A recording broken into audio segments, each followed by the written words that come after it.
આપણી આસપાસની દુનિયાને જુઓ. બિલ્ડિંગ્સ, કલા, બધું જ આકારોથી ભરેલું છે. પણ આ આકારો બને છે શેનાથી? એમનું મૂળ શું છે? ચાલો, આજે આપણે ભૂમિતિના એ જ પાયાના ઘટકોને સમજીએ જે બધું જ બનાવે છે.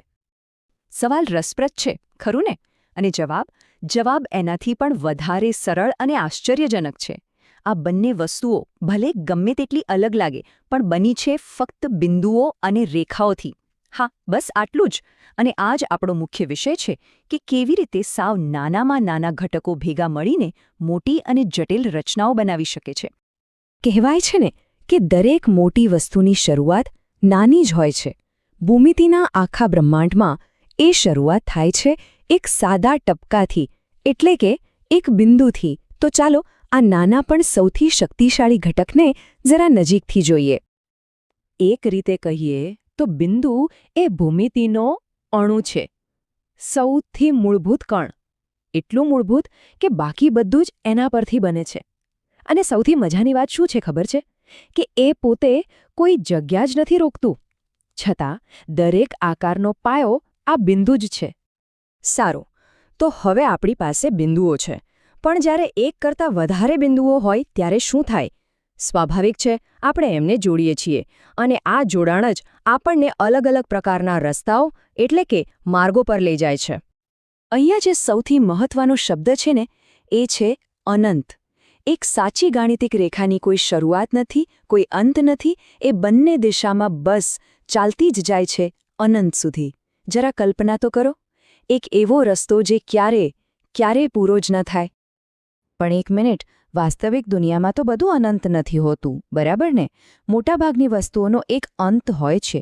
તો ભૂમિતિમાં પણ એવા ખ્યાલો છે જે મર્યાદિત છે, જેની શરૂઆત પણ છે અને અંત પણ.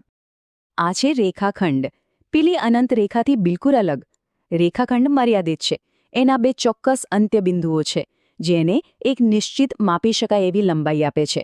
સાચું કહું ને, તો આપણે રોજિંદા જીવનમાં જે પણ લાઈન દોરીએ છીએ ને, એ મોટાભાગે રેખાખંડો જ હોય છે. અને હવે આવે છે કિરણ. કિરણને તમે રેખા અને રેખાખંડનું એક મસ્ત મિશ્રણ કહી શકો. કેમ? કારણ કે એની એક શરૂઆત તો છે, પણ અંત નથી. બિલકુલ સૂર્યમાંથી નીકળતા પ્રકાશના કિરણ જેવું. સૂર્યથી શરૂ થાય અને પછી અનંત અવકાશમાં બસ આગળ વધતું જ જાય. તો ચાલો આ ત્રણેયને એક સાથે ઝડપથી સમજી લઈએ. રેખા, શૂન્ય અંત્યબિંદુ; રેખાખંડ, બે ચોક્કસ અંત્યબિંદુ; અને કિરણ, એક શરૂઆતનું બિંદુ. બસ આ અંત્યબિંદુઓની સંખ્યાનો આટલો સાદો તફાવત જ આ ત્રણેયને એકબીજાથી જુદા પાડે છે.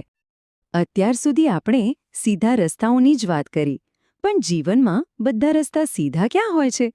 તો જો રસ્તો સીધો ન હોય, વળેલો હોય તો? બસ અહીંથી જ વક્રોની રસપ્રદ દુનિયા શરૂ થાય છે. જો, વક્ર એ ઘણો વ્યાપક શબ્દ છે. અને એક મજેદાર વાત કહું? ટેકનિકલી એક સીધી રેખા પણ એક પ્રકારનો વક્ર જ છે. હા, પણ આપણે સામાન્ય બોલચાલમાં જ્યારે વક્ર કહીએ ત્યારે આપણા મનમાં વળાંકવાળા રસ્તાઓ જ આવે છે. હવે આ બે વચ્ચેનો તફાવત સમજવો બહુ જ જરૂરી છે. ખુલ્લો વક્ર, જેમ કે આપણે એસ લખીએ, એ એક જગ્યાએથી શરૂ થાય અને બીજી જગ્યાએ પૂરો થાય. પણ બંધ વક્ર, જેમ કે એક સર્કલ, એ જ્યાંથી શરૂ થાય છે ને, બરાબર ત્યાં જ પાછો આવીને પૂરો થાય છે. અને સૌથી અગત્યનું, એ એક વિસ્તારને ઘેરી લે છે. ઓકે, તો હવે ખરી મજા શરૂ થાય છે. અત્યાર સુધી આપણે જે પણ શીખ્યા, બિંદુઓ અને રેખાખંડો, એ બધાનો ઉપયોગ કરીને હવે આપણે આકારોનો પહેલો પરિવાર બનાવીશું. આ એ જગ્યા છે જ્યાં આપણા પાયાના ઘટકો ભેગા મળીને કંઈક એવું બનાવે છે જેને આપણે ઓળખી શકીએ. તો બહુકોણ બનવા માટે 3 શરતો છે. પહેલી, એ સાદી આકૃતિ હોવી જોઈએ, મતલબ કે એની રેખાઓ એકબીજાને ક્રોસ ન કરે. બીજી, એ બંધ હોવી જોઈએ. અને ત્રીજી, જે સૌથી ખાસ છે, એ ફક્ત અને ફક્ત સીધા રેખાખંડોથી જ બનેલી હોવી જોઈએ. ત્રિકોણ, ચોરસ, પંચકોણ, આ બધા એના ઉત્તમ ઉદાહરણો છે. આ તો જાણે કોઈક વાનગી બનાવવાની રેસીપી જેવું છે. એકદમ સિમ્પલ. બસ 3 કે એનાથી વધારે રેખાખંડો લો. એમને એક પછી એક છેડેથી જોડી દો. અને છેલ્લે ખાતરી કરો કે છેલ્લો રેખાખંડ પહેલા સાથે જોડાઈને આખો આકાર બંધ કરે. બસ તૈયાર છે આપણો બહુકોણ. સારું, તો આપણે બહુકોણ બનાવતા તો શીખી લીધું, પણ હવે ચાલો એને જરા ચીરીને જોઈએ, એટલે કે એના અલગ અલગ ભાગોને સમજીએ.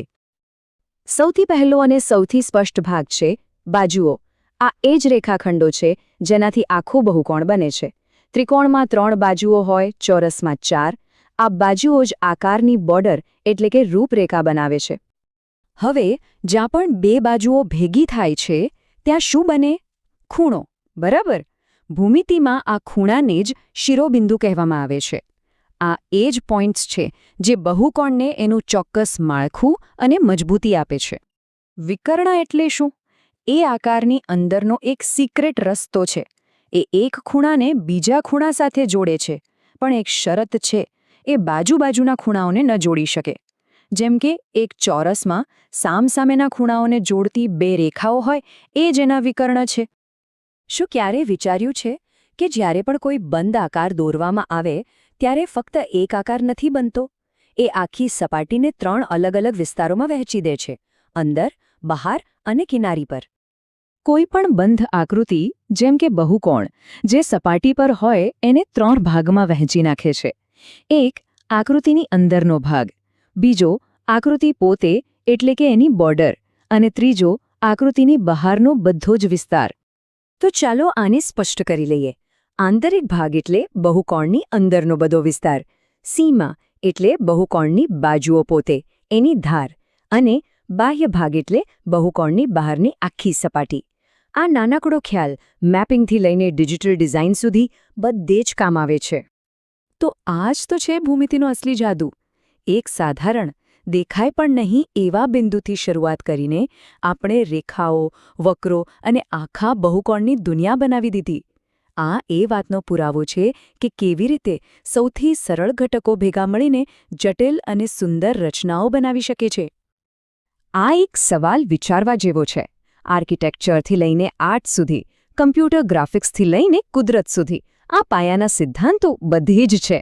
કારણ કે આ ઘટકો માત્ર આકારો નથી, પણ આપણી આસપાસની દુનિયાને સમજવાની અને વર્ણવવાની એક આખી ભાષા છે.